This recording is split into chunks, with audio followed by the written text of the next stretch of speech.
10 दिन पहले की, जब फ्री फायर के अंदर एक अपडेट आया। उस अपडेट ने पीसी प्लेयर्स का जीना हराम कर दिया। एमुलेटर में खेलने वाले प्लेयर्स का मैच मैचिंग मोबाइल में लगना बंद हो गया था और ये अपडेट अब तक की मेरी लाइफ का फ्री फायर का सबसे बुरा अपडेट था, क्योंकि मैं भी फ्री फायर गेम को पीसी में खेलने लगा था और वो बॉट्स इतने भयंकर थे कि 70-80 का डैमेज देके आपको कुछ ही सेकंड के अंदर पूरा फिनिश कर सकते थे। फ्री फायर वालों ने ये अनाउंस किया था कि एमुलेटर प्लेयर का मैच सिर्फ और सिर्फ एमुलेटर प्लेयर के साथ लग सकता है, तो हम लोग खुश हो गए थे क्योंकि हमारे साथ एमुलेटर प्लेयर ही फाइट करने के लिए आएंगे। बट बात ये थी कि इंडिया में एमुलेटर में खेलने वाली संख्या बहुत ही ज्यादा कम थी, तो मैच मैचिंग लगना ऑलमोस्ट इम्पॉसिबल हो गया।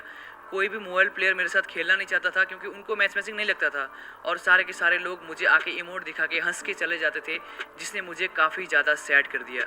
मुझे गेम खेलने का बिल्कुल भी मन नहीं लगने लगा अब से। उसके बाद गाइस मैं क्या करता, मैंने गेम को बंद किया और अपना कंप्यूटर को बंद किया।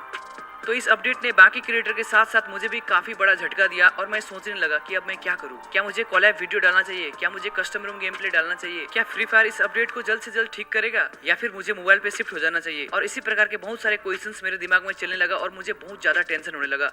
और फाइनली मैंने डिसाइड किया कि मुझे घर छोड़ देना चाहिए। मेरा भाई मुझे रोकने की कोशिश कर रहा था बट मैं रुका नहीं। कहाँ जा रहा है भाई? इतना बुरा क्यों मान रहा है भाई? पीसी में गेम लग जाएगा भाई, मत जा।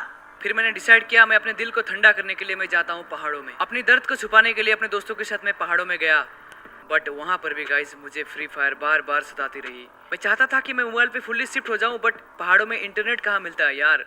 मेरे दोस्त मुझे संभालने लगे और मैं काफी उदास था। मैं बहुत सैड था और मेरे दोस्तों ने मुझे खुश करने के लिए पहाड़ों की गोद में ले जाने का फैसला किया, जहाँ पर पहाड़ पूरी तरफ से बर्फ से ढका हुआ था। फाइनली हम लोग पहाड़ों की गोद में ठंडी हवाओं के बीच गुरुदुगमार लेक पहुंच चुके थे और वहाँ पर मैंने अपने दिल को थोड़ा सा ठंडक देने के लिए मैंने फ्री फायर खोलने का फैसला किया। मैंने वहाँ पर लेक के सामने बैठ के फ्री फायर खोलना शुरू किया, बट वहाँ पर भी इंटरनेट की कमी थी और मेरा गेम नहीं खुल रहा था और इस चीज़ ने मुझे फिर से सैड कर दिया। तो इस चीज़ ने मुझे काफ़ी ज़्यादा उदास कर दिया और लिटरली मेरे आंख से आंसू टपकने लग गए थे। अब मैं करूँ तो करूँ क्या। फाइनली गाइस मैंने डिसाइड किया कि मैं फ़ोन में प्रैक्टिस करूँगा, बट फ़ोन में भी गेम ओपन नहीं हो रहा था because of the poor internet. और मैंने डिसाइड किया कि मैं मोबाइल को यहीं पर तोड़ देता हूँ, बट मोबाइल गाइस काफ़ी महंगा है वरना पापा बहुत मारेंगे, इसलिए मैंने पत्थर उठा के वहाँ से ज़मीन में पटक दिया और मैं घर लौटने का फैसला किया। जब हम वापस लौट रहे थे तब भी शायद से मैं ज्यादा सोचने लगा, इसलिए मैं गाड़ी पे ही सो गया। मेरे दोस्त मुझे संभालने की बहुत ज्यादा कोशिश कर रहे थे बट वो फ्री फायर खेलते नहीं कभी नहीं, इसलिए उसको मेरा दर्द कभी समझ में नहीं आएगा। तो पहाड़ों की वादियों से जब मैं घर लौट रहा था तब मैंने मन ही मन में प्रण किया कि अब से मैं फोन में भी फ्री फायर खेलूंगा और अपने आप को प्रो बनाऊंगा। और डिसाइड किया कि जैसे ही मैं घर पहुंचूंगा वैसे ही मैं प्रैक्टिस शुरू कर दूंगा। घर पहुंचते ही मैंने फ्री फायर खोला और ट्रेनिंग रूम में चला गया और वहां पर मुझे कोई भी आके इमोट दिखा के मार के चला जाता था। बहुत सारे लोगों ने मेरे को भगा भगा के कुत्तों की तरह मारा है। उसके बाद फाइनली गाइस मैंने अपने आप को प्रो बनाने के लिए यहाँ पर मूवमेंट दिखाया, बट मेरा मूवमेंट बॉट से भी स्लो था। बट मैं हिम्मत नहीं हारा, मैंने बार बार कोशिश किया। कभी इंटरनेट का हाई पिंग की वजह से मरा तो कभी ग्लूवाल नहीं लगने की वजह से। अब 22 इंच के स्क्रीन में खेलने वाला बंदा फोन में खेलने लगा था और थोड़ा बहुत प्रो बनना शुरू हो चुका था।